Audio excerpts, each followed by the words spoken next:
Hi, we're here at iCAST 2015 at the Mudhole booth, and happen to find Henry Waszczuk from Fishing the Flats TV. Henry, we see you out there fishing every week, and we notice that you're using some custom fishing rods. What are the advantages that you feel that you get from using custom fishing rods? Well, there's no question. When you go, a lot of people go to a store. It doesn't matter what it is it their favorite tackle shop, big box store, and they walk in the aisle and they pick up the rod and they, well, this one feels good. They're just shaking it up there. That's all they do is, oh, this action is this, stiff action, medium action, or if you're fishing bait, so on. And that's the whole thing. Getting a custom rod built to your specifications. And I always tell people, if you like a rod the way you like it, at least get two built. Because you're going to be fishing with somebody. So if you fish a lot of live bait, for instance, in salt water, whether it's snook and redfish and trout and species like that, then you need a softer tip rod. If you work baits that are stick baits or anything that like a jerk style, then you need a much stiffer rod. So, but there's a lot of other things in it. If you're using a bait caster, it's basically, how do you like it? Do you like a longer grip in the back?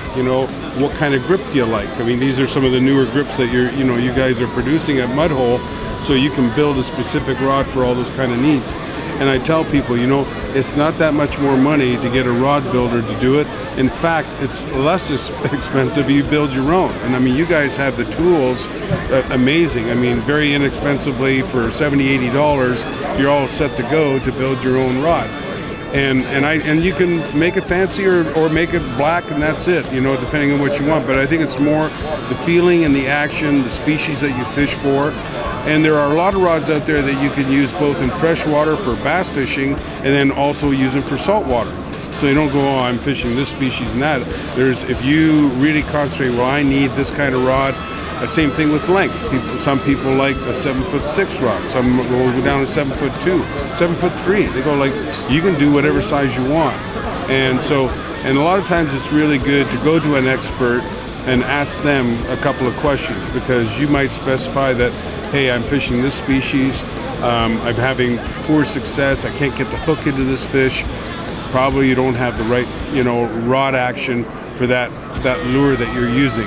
So the more you know about that, and then get a rod built, I tell you, you'll be really happy. And I think out there, I tell you, there's nothing like having your own rods built the way you like them. Well, Henry, I really do appreciate some great information. I want to congratulate you on 30 years on TV and with Fishing the Flats and Fins and Skins, and hope to see you on there plenty of more years. Thanks. Yeah, thank you very much.